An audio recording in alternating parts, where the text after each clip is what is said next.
dalam ayat yang kedua bagian B, di situ dikatakan sukacita mereka meluap selagi dicobai dengan berat dalam berbagai penderitaan. Sukacita mereka meluap. Ketika kita dalam keadaan diberkati, ketika kita dalam keadaan yang baik, kita gampang untuk bersuka cita. Namun ketika kita dalam keadaan banyak masalah, banyak pergumulan, lagi diputusin pacar, kita lagi banyak PR, lagi banyak tugas, biasanya kita susah untuk bersuka cita.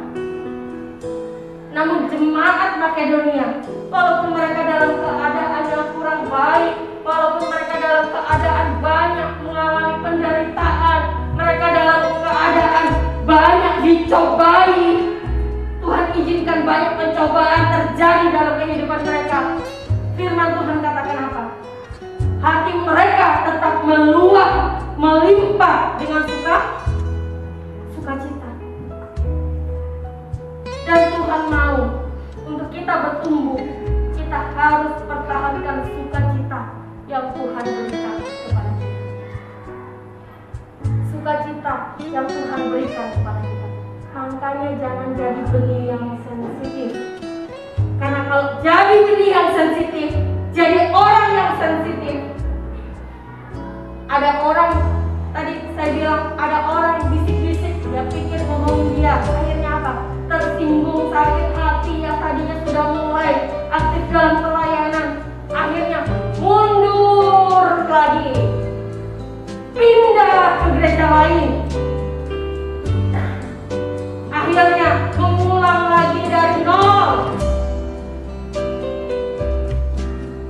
mundur, mengulang lagi dari nol.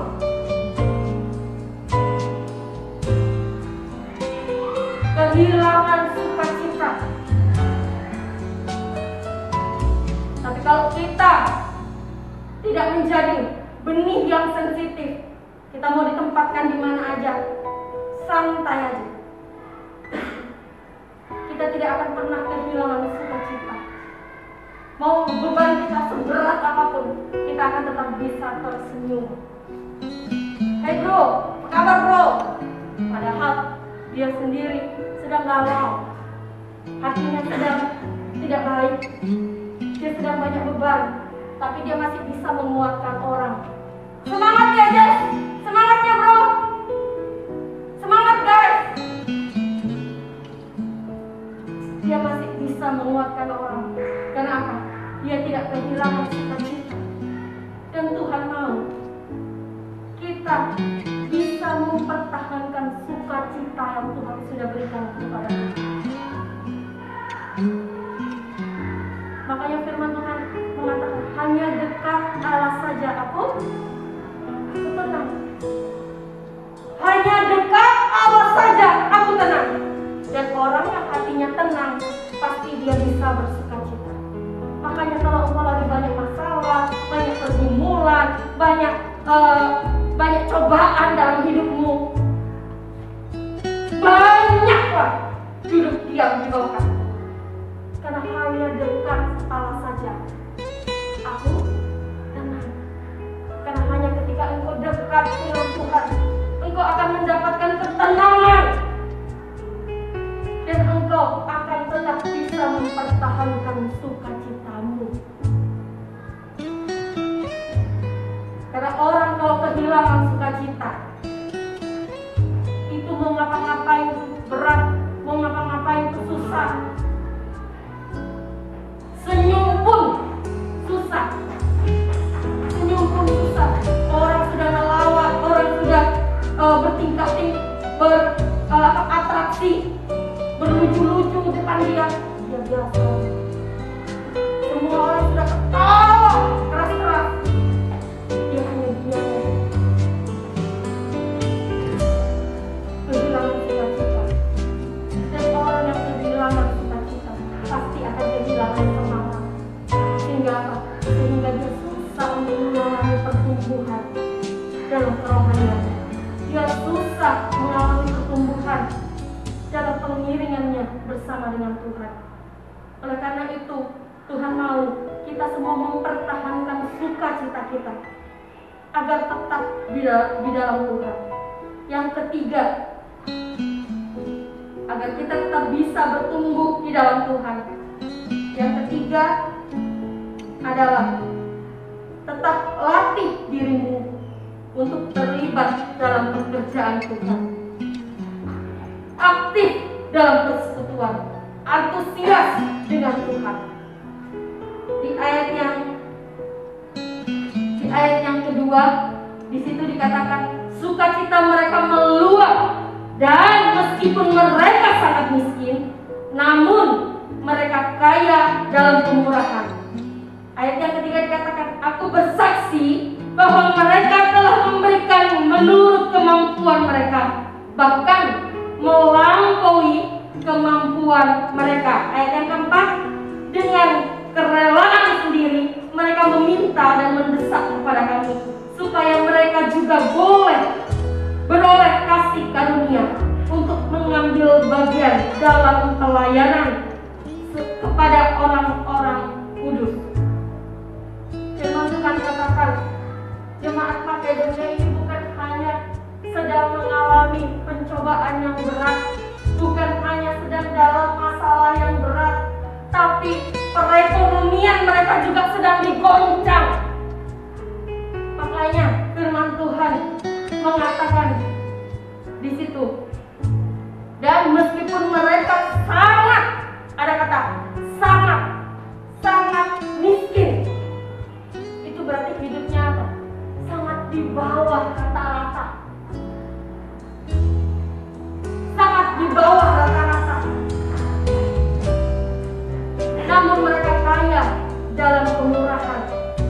Dan di ayat yang keempat di bagian terakhir, di situ dikatakan supaya mereka juga beroleh kasih karunia untuk mengambil bagian dalam pelayanan. Walaupun mereka dalam keadaan yang kurang baik, dalam keadaan yang kekurangan, namun mereka tetap antusias untuk melayani Tuhan, tetap melibatkan diri mereka dalam pekerjaan Tuhan, tetap aktif dalam persekutuan, tetap antusias untuk mencari Tuhan. Mereka tidak katakan, ternyata ikut Tuhan sama aja, tak enak. Ternyata ikut Tuhan malah makin banyak masalah. Ternyata ikut Tuhan, ribet. Aku makin setia sama Tuhan, makin ribet. Tak boleh ngerokok lah, harus jaga kekudusan lah, pacaran tidak boleh ini dan itulah. Ribet, nggak enak, nggak boleh bohong,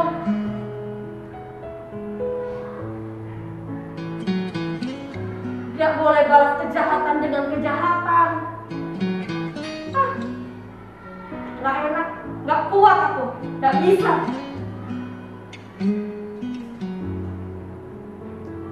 Dalam keadaan yang tidak baik, jemaat Makedonia tetap melatih diri mereka untuk tetap terlibat dalam pekerjaan Tuhan. Terlibat dalam pekerjaan Tuhan bukan hanya berbicara pelayanan di atas mimbar, bukan. Terlibat dalam pekerjaan Tuhan. Engkau datang dalam sebuah persekutuan, itu sudah terlibat dalam pekerjaan Tuhan.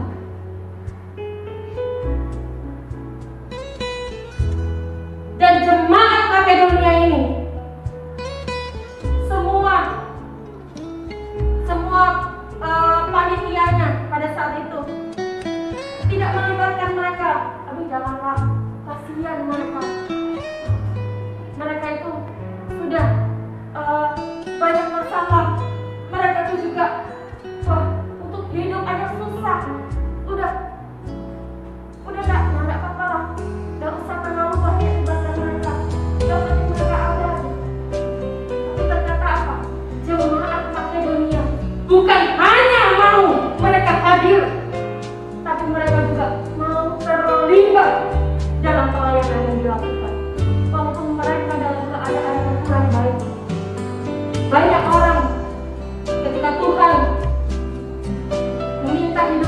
pelayanan. Banyak orang ketika dia mulai diberikan kepercayaan untuk melayani oleh Tuhan, banyak alasan. Padahal mereka bisa. Coba lihat kanan kirinya, kamu gitu nggak? Banyak alasan. Disuruh datang ibadah, aduh pegel semua badanku. Aduh capek aku, nggak bisa aku. Nanti aja lah, besok aja lah, tahun depan aja lah. Baru disuruh pergi ibadah. Apalagi disuruh pelayanan, sudah dijadwal. Aduh jangan aku lah Bang, banyak tugas apa gitu. Jangan aku dulu lah. Jangan aku dulu, yang lain aja dulu. Kayak ada orang lagi aja di gereja. Masa aku terus. Bersyukur kalau engkau terus ditaruh dalam jadwal pelayanan. Berarti engkau adalah orang yang spesial, yang istimewa. Berarti engkau adalah orang yang dibutuhkan, diperhitungkan. Jangan malah kau ngeluh.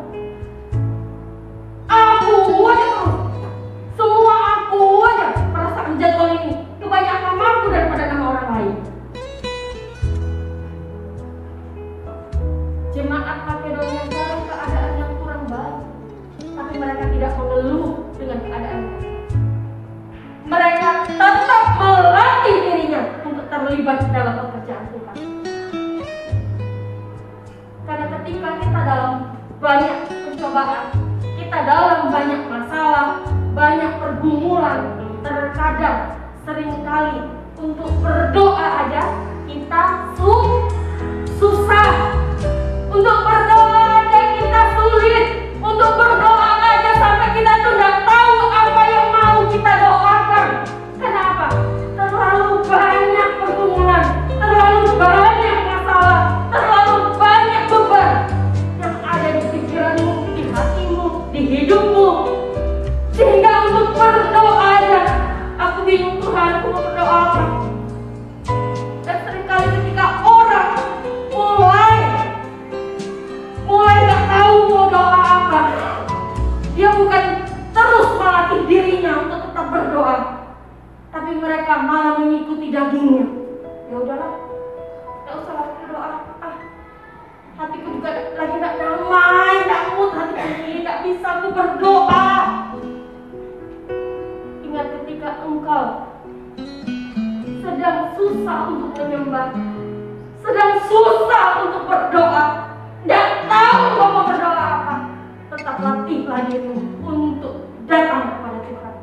Bukan semakin engkau menjauh, tapi engkau semakin mendekat kepada Tuhan.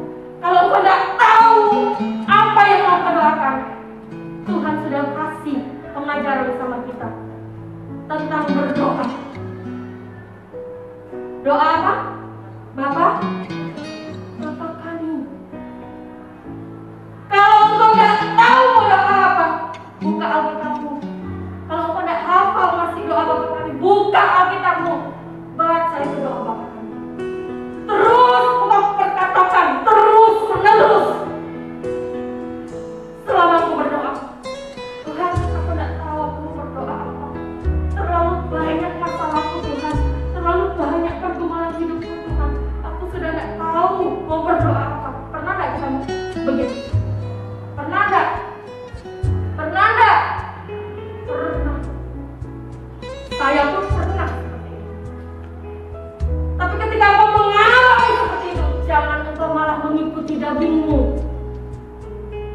Tapi engkau harus terus melatih dirimu untuk tetap dekat sama Tuhan. Supaya engkau terus bertumbuh dan engkau terus menghasilkan buah dalam kehidupanmu, dalam pelayananmu. Terkadang ketika kita diperhadapkan banyak masalah, banyak pergumulan, kita susah untuk berdoa. rasa-rasanya kita berdoa itu gak ada spiritnya, gak ada kekuatannya, gak ada kuasanya. Tapi jangan engkau mengikuti dagingmu. Teruslah engkau berdoa, karena itu cara iblis untuk apa? Untuk menjatuhkan anak-anak Tuhan. Makanya firman Tuhan katakan, berjaga-jagalah, karena lawanmu iblis sedang berkeliling seperti singa yang sedang mengaum-ngaum, yang siap menerkam mangsanya, yang siap menerkam mangsanya. Berjaga-jaga. Cara kita berjaga-jaga apa?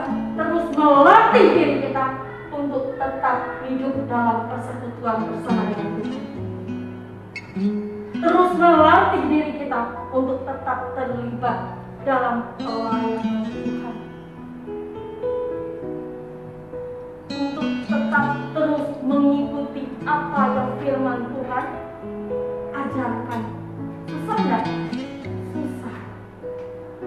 Tapi ketika itu sudah menjadi gaya hidup kita, semuanya jadi gampang, semuanya jadi mudah, semuanya bisa. Banyak orang ketika diajarkan untuk memberikan persepuluhan, banyak orang mengatakan apa? Hidupku aja masih kurang. Untuk hidupku aja masih kurang, gak cukup. Aku aja kadang di pertengahan bulan sudah harus pinjam ke orang lain karena aku kurang. Apalagi kalau aku harus kasih persepuluhan, makin kurang lah nanti, makin gak cukup lah, makin gak bisa lah aku hidup. Menurut pikiran manusia, 1 tambah 1 sama dengan 2. 2 dikurang 1 sama dengan 1. Tapi buat ukuran Tuhan, 1 ditambah 1 tak terhingga. Bisa jadi 1000, bisa jadi 100, bisa jadi berlipat-lipat. 2 dikurang 1 buat kita sama dengan 1. Tapi buat ukuran Tuhan, 2 dikurang 1 bisa berlipat ganda, bisa 100 atau 1000. Bukan minus, tapi malah plus. Bukan berkurang, tapi malah bertambah. Makanya jangan pernah mengukur Tuhan dengan pikiran kita. Jangan pernah mengukur Tuhan dengan pikiran kita. Karena Tuhan itu tak terbatas. Tuhan itu tidak terbatas. Kalau engkau bisa lihat, kok bisa ya manusia ini walaupun ada yang kembar, kok bisa ya karakternya berbeda, kok bisa ya hatinya berbeda. Itu perbuatan siapa? Perbuatan Tuhan. Coba kamu perbuatan manusia. Manusia ciptakan apa? Robot. Semuanya sama. Mau cewek, mau cowok. Iya, apa kabar? Iya, aku ada di sini. Begitu aja suaranya, kan? Oh, tolong bersihkan ini. Baik, saya bersihkan. Semuanya sama, karakternya sama, hanya bentuknya aja yang berbeda. Tapi Tuhan bukan hanya bentuknya yang berbeda, hatinya pun berbeda, karakternya pun berbeda, sifatnya berbeda, pola pikirnya berbeda. Karena Tuhan kita itu tidak terbatas. Makanya jangan pernah membatasi Tuhan dengan pikiran kita. Saya dulu ketika saya belajar untuk memberi persepuluhan, saya belajar